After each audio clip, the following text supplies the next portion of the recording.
Hello guys, bersama saya lagi dalam Alright Nopo Channel. Ya, pada pandangan saya Perikatan Nasional ini bagus ditukar ganti namanya kepada Penfitnah Nasional.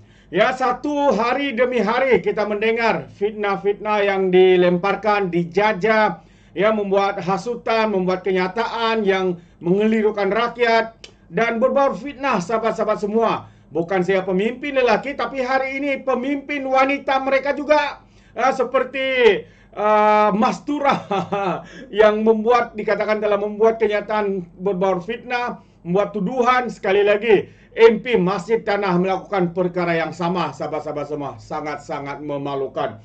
Betapa terdesaknya mereka, betapa hari ini mereka tidak punya pikiran lain selain daripada membuat kenyataan yang berbau fitnah, menghasut dan juga berniat jahat. Hari ini Lokman Adam terpanggil untuk menjawab fitnah yang dikeluarkan oleh pemimpin perikatan ataupun Penfitnah Nasional ini. Jadi tanpa buang masa, saya mau kita bersama-sama untuk mendengar ya huraian ataupun pencerahan daripada Lokman Adam. Perlu perjelaskan dengan sejelas-jelasnya supaya segala fitnah yang dilemparkan oleh Mas Emiati ini dapat kita kuburkan, insya-Allah. Program MM2H ni saudara bertujuan untuk meningkatkan pemulihan ekonomi Malaysia. Dengan terbukanya kepada pemohon dari seluruh dunia, bukan hanya daripada negeri China. Cuma persoalannya mengapa Mas Emiati perlu mengelirukan orang ramai dan mengatakan bahawa program ini hanya memihak kepada pemohon daripada negara China. Ini jelas nampak niat tak baik dia. Apa yang beliau cuba sampaikan menerusi provokasi dengan memilih satu negara tertentu. Tambahan pula, setiap pemohon tanpa mengira kewarganegaraan ni tuan-tuan, mereka mesti melalui ataupun memenuhi syarat-syarat permohonan kategori platinum sebelum mereka dibenarkan memohon status pemohon stautin tetap ataupun PR. Adakah Mas Emiati ini sengaja melakukan provokasi kaum dan adakah Mas Emiati cuba untuk merosakkan keharmonian yang kita miliki selama hari ini, saudara? Ini menjadi persoalan tuan-tuan.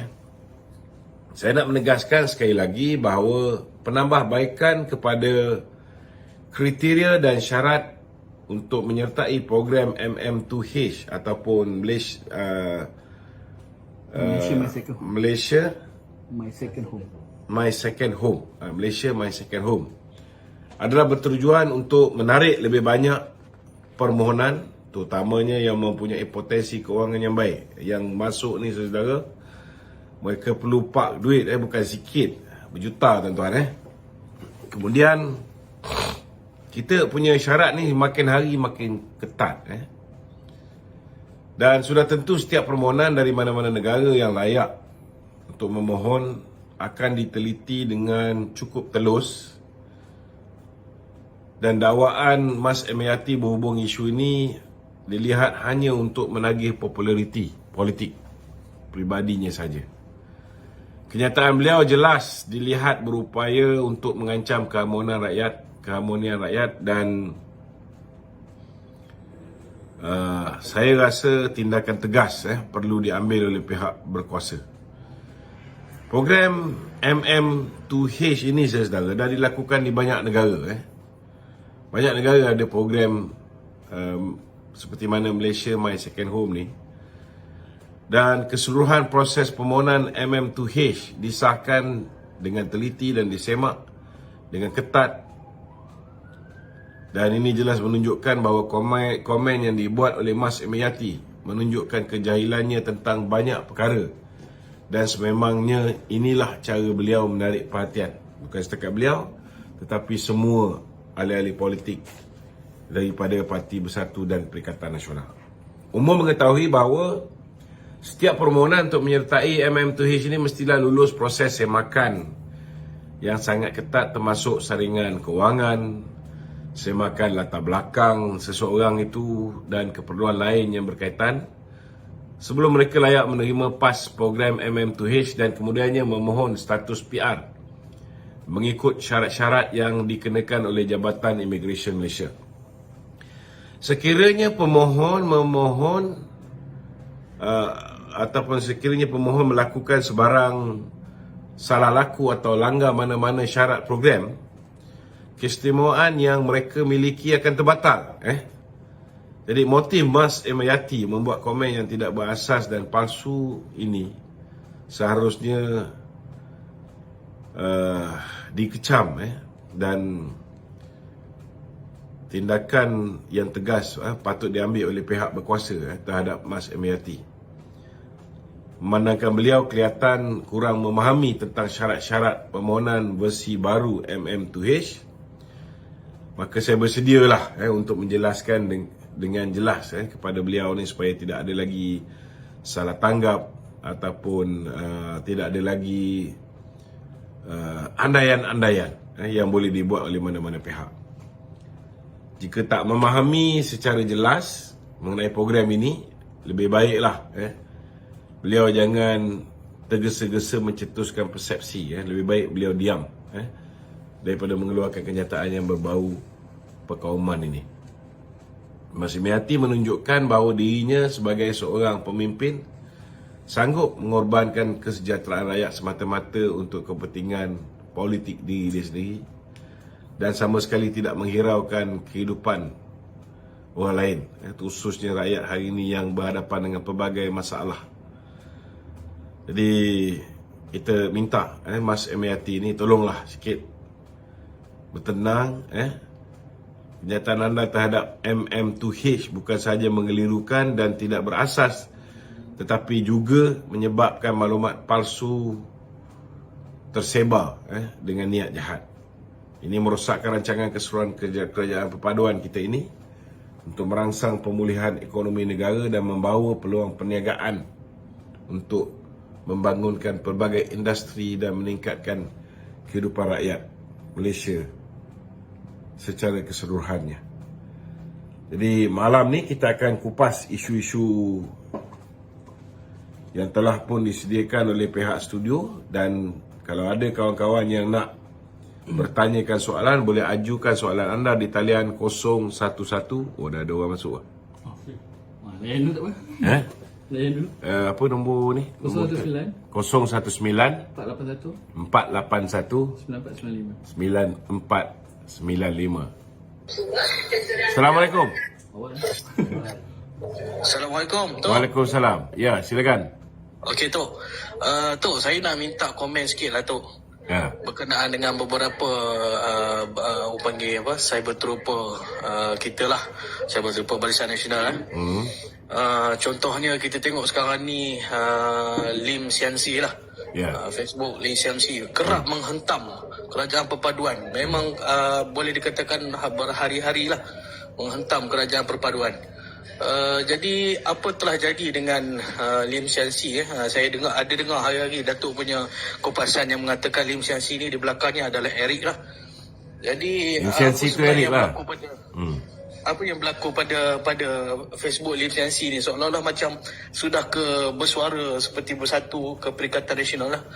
Jadi dia ada beberapa orang yang perasan dia ni bersama dengan Datuk Seri Najib, yang dia punya pergerakan jelas bertentangan dengan apa yang dibawa oleh Datuk Seri Najib. Kalau ikut mereka yang rapat dengan Datuk Seri Najib, yang mendapat arahan secara jelas daripada Datuk Seri Najib, Datuk Seri Najib punya arahan jelas, kita perlu bersama dengan Datuk Seri Ahmad Zahid Hamidi dan kita mendukung kerajaan Pakatan Harapan. Tapi saya tengok Eric ataupun Lim Sian Si ni memang daripada dululah dia lebih kurang macam Syam Jalil juga, Kita dah tegur beberapa kali secara jelas, malah saya mempertikaikan sebab ada kalanya dia menggunakan Facebook Datuk Najib. So saya dah cakap, apa yang you buat ni menjejaskan Datuk Seri Najib. Kalau you ada apa you nak tulis, you tulis atas kapasiti sendiri. Jadi bagi saya, kalau dia orang nak tulis atas kapasiti sendiri, lantak pi lah, kan? kita pun tahu ramai di antara Facebook kita, cyber troopers kita, mereka ni banyak jugalah yang dah nampak macam mirip ke sebelah Perikatan Nasional. Tambahan pula ada beberapa orang yang agak dekat dengan Datuk Seri Najib, sudah mula mengadakan pertemuan dengan Khairuddin Abu Hassan, dengan Hamzah Zainuddin, dengan geng-geng Mahathir, geng-geng Muhyiddin. Ada yang berinteraksi dengan Khairi Jamaluddin. Saya pun tak faham lah. Bagi saya simple saja. Sepatutnya kita ni tahu siapa yang memenjarakan Datuk Seri Najib. Dan kalau hari ini kita rasa dengan menyokong Perikatan Nasional, dengan bekerjasama dengan Atok, bekerjasama dengan orang-orang yang mengkhianati Datuk Seri Najib, macam Hishamuddin ni semua, kita rasa itu boleh membawa kepada pembebasan Datuk Seri Najib. Bagi saya minta maaf cakap lah, saya anggap mereka ni semua tak ada otak. Minta maaf cakap, saya anggap mereka ni semua tak ada otak. Kalau mereka boleh fikir dengan waras,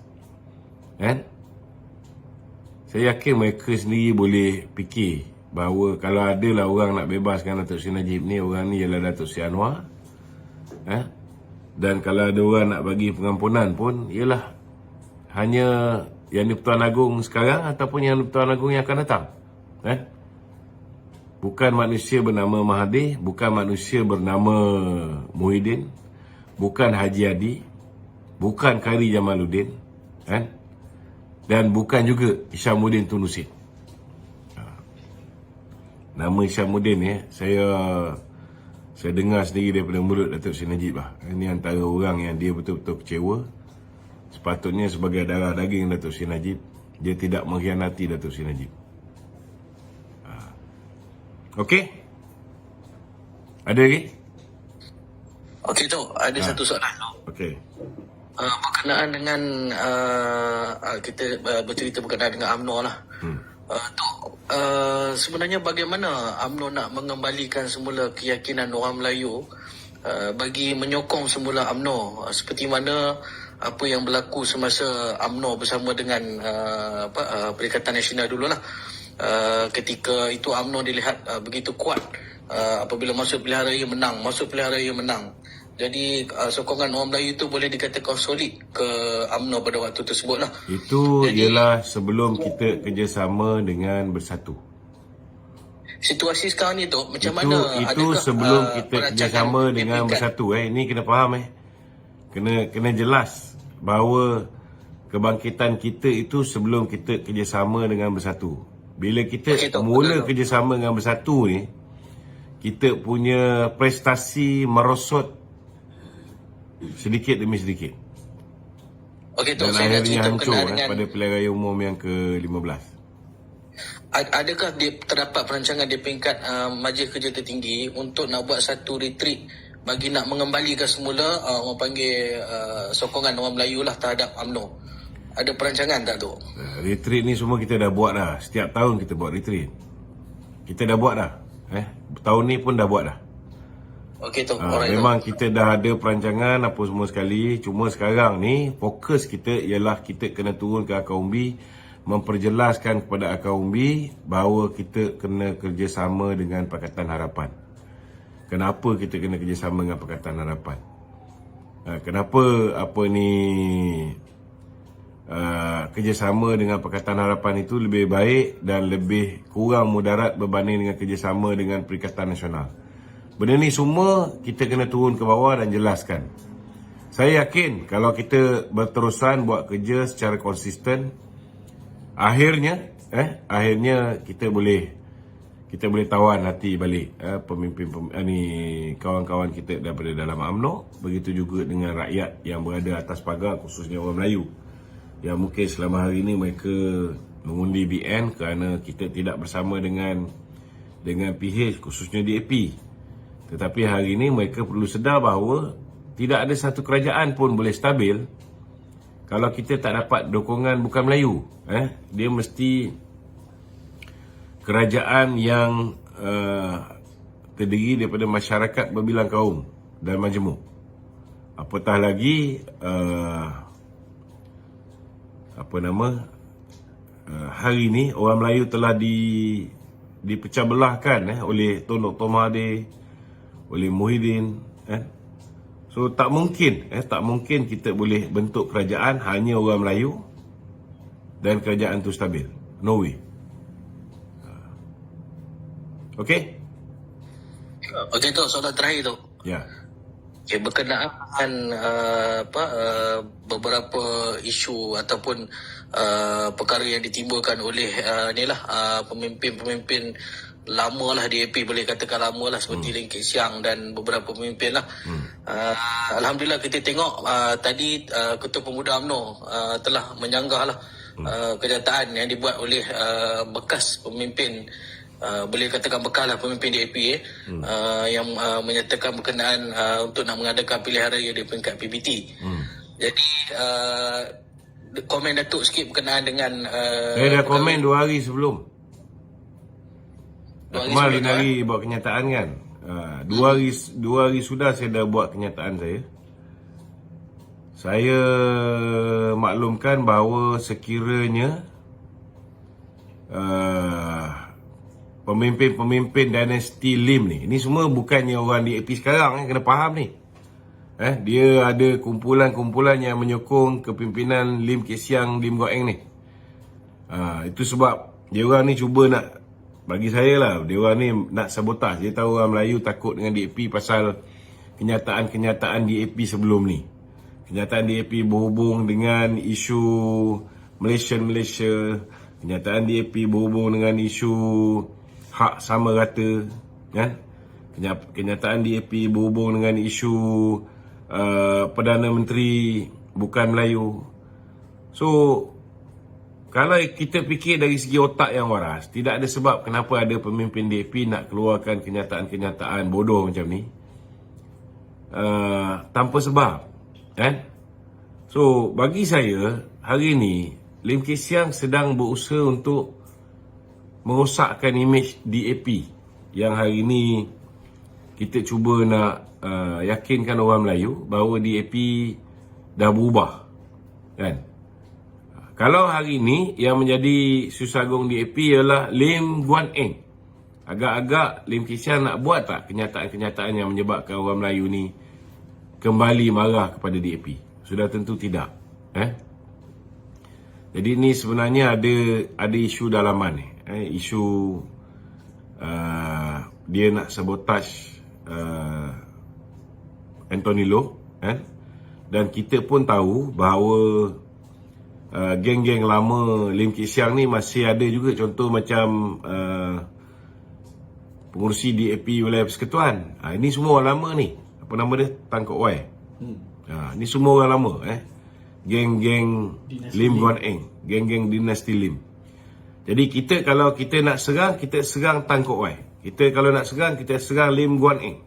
Kita nak serang, kita serang Lim Kit Siang. Siapa yang buat kenyataan bagi mensabotaj DAP punya kepimpinan baru sekarang ni, nak balun, kan? Kita tak payah peduli. Tetapi kita kena differentiate. Sama juga, kita kena tahu juga, dalam UMNO pun ada juga orang yang cuba nak sabotaj kita, nak sabotaj UMNO, nak pecah belahkan kita daripada kerajaan perpaduan ni. Ada. Contohnya macam Isyamuddin. Isyam Jalil. Kan? Dia memang nak pecah belahkan kita dengan mengeluarkan kenyataan-kenyataan yang boleh menyebabkan DAP marah kat kita. Boleh tak kita anggap bahawa kenyataan Isyam Jalil itu adalah kenyataan UMNO? Tak boleh. Sebab dia seorang je berfikiran begitu. Kita yang lain semua tak berfikiran begitu. Kita yang lain semua mempertahankan kerajaan perpaduan. Sama juga. Lim Kit Siang pun sama juga. Boleh tak kenyataan Lim Kit Siang, kenyataan Tan Kok Wai, kenyataan Lim Guan Eng, kita nak anggap ini kenyataan keseluruhan DAP? tak boleh lah macam tu. Sebab memang kita tahu mereka ni sedang sabotaj Anthony Loke. Tak ada ayat yang lebih baik untuk saya gambarkan. Kerana orang yang bijaksana tak akan keluar kenyataan-kenyataan bodoh ni kalau dia tahu kenyataan bodoh ni boleh merosakkan hubungan DAP dengan rakan-rakan komponen kerajaan perpaduan. So apa motif Lim Kit Siang? Apa motif Lim Guan Eng? Apa motif Tan Kok Wai? Saya secara peribadi nak beritahu kita akan lawan habis-habisan puak-puak dinasti Lim ni sekiranya mereka mahu melakukan sabotaj terhadap DAP dengan mengenengahkan balik isu Perdana Menteri bukan Melayu ataupun mengenengahkan isu pilihan raya PBT. Tak cukup kita tengok apa jadi pada Indonesia. Kena faham tau. Kita buat pilihan raya umum pun rakyat dah berpecah belah. Nak tambah satu lagi pilihan raya PBT. Kita tengok apa jadi pada Indonesia. Ianya akhirnya menjadi rusuhan kaum. Akhirnya menjadi perbalahan antara kaum. Hari ini orang boleh hidup dengan aman damai di kota Kuala Lumpur ke, di Pulau Pinang ke, di Johor Bahru ke, di Seremban ke, tak ada pergaduhan. Kenapa kita nak buat sesuatu yang boleh memecah belahkan kaum? Jadi kita secara peribadi kita insya-Allah lah kita akan pastikan hasrat Lim Kit Siang untuk memecah belahkan kerajaan perpaduan ni tidak akan berlaku. Dan kita insya-Allah saya secara peribadi kita akan bantah sekeras-kerasnya pilihan raya PBT ni. Kita akan benarkan benda ni berlaku. Okey? Soalan studio tu? Ya, silakan. Soalan studio. Okey, Tok. Bila Tok menyebut berkenaan dengan Tok akan menentang sekeras-kerasnya berkenaan dengan pilihan raya tempatan ni kan, Tok kan? Ya. Kalau kita ikutkan pilihan raya tempatan ni, kita menyuburkan demokrasi, kita memberi peluang kepada rakyat untuk memilih sesiapa yang perlu bekerja untuk mereka ni, Tok. Komen sikit. Betul lah. Memanglah ianya demokrasi, tetapi kena ingat hari ini kalau kita lihat apa yang berlaku di bandar-bandar, kita pernah buat pilihan raya PBT tu. Tak lama. Keadaan menjadi tidak terkawal dan akhirnya kita terpaksa patah balik. So, benda tu dah ada pengalaman dalam negara. Bukan setakat apa yang berlaku di Indonesia. Bukan setakat apa yang berlaku di negara-negara yang mempunyai masalah pelbagai kaum ni. Kita kena faham bahawa kalau misalnya pihak berkuasa tempatan ni kita adakan pilihan raya dan kita tahu majoriti mereka yang tinggal di kawasan bandar ni kebanyakannya daripada satu kaum. Dalam keadaan hari ini orang Melayu berpecah belah. Jadi apa jadi kalau hari ini perwakilan di dalam ahli majlis tidak proportionate dengan jumlah kaum. Contohnya kalau kita tengok kita buat pilihan raya, last kali yang menang semua yang bukan Melayu. Ini akan menimbulkan rasa kegusaran, tak puas hati. Apatah lagi kalau yang di-Ketua Majlis Perbandaran akhirnya berlakunya penguasaan sesuatu kaum yang bukan majoriti. Ini akan juga menyebabkan banyak masalah-masalah lain sama. Jadi bagi saya hari ini setiap parti politik yang duduk dalam kerajaan perpaduan ini, mereka boleh menentukan bahawa setiap perwakilan ahli-ahli majlis ni mengikut komposisi kaum. So cara tu dah cukup lah.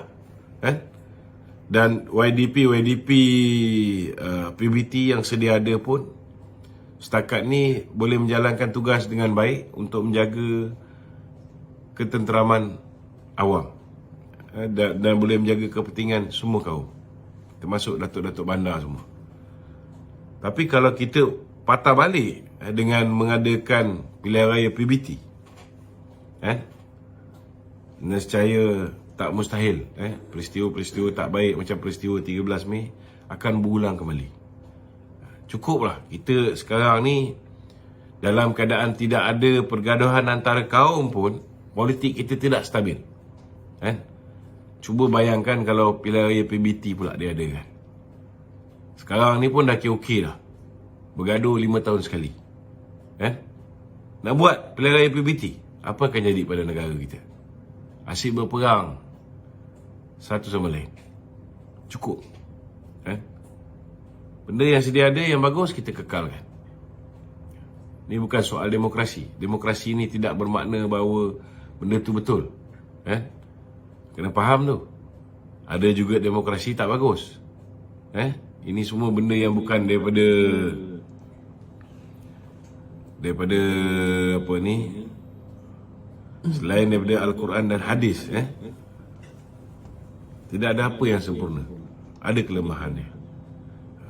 Kita pun lihat bagaimana benda-benda baik yang dibuat oleh kerajaan sebelum ni, tetapi kerana fitnah, kerana proses demokrasi menghalalkan pertukaran kerajaan dan sebagainya, akhirnya negara berada dalam keadaan yang amat menyedihkan hari ni. Jangan lupa, cukuplah dengan satu pilihan raya, iaitu pilihan raya Parlimen dan juga DUN. Kalau tambah lagi satu, makin pecah belah kita. Okey? Begitu.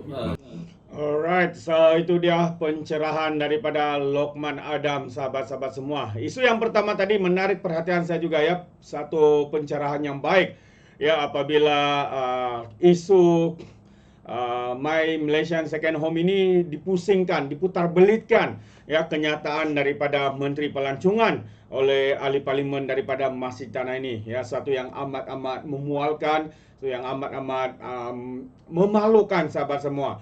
Ya, mereka sanggup membuat seperti ini untuk apa? Tujuan mereka sebenarnya untuk mengelirukan rakyat, untuk membina persepsi kononnya kerajaan ini ya secara terus memberikan kerakyatan PR kepada mereka yang terlibat ya, khususnya daripada negara China. Tapi sebenarnya kenyataan itu adalah satu kenyataan yang palsu, kenyataan berbaur fitnah dan juga berniat jahat. Jadi sahabat semua, sekiranya anda mau berikan sebarang komen, anda boleh berikan komen dalam ruangan komen. Jadi terima kasih, izinkan saya untuk mengundurkan diri, dan seperti biasa peribahasa mengatakan tapapun kangkap 2 tahun keinginan. Dalam bahasa Melayunya, tepuk dada, tanya selera. Sekian je daripada Oren Nampak Channel. Kita berjumpa lagi. Bye-bye.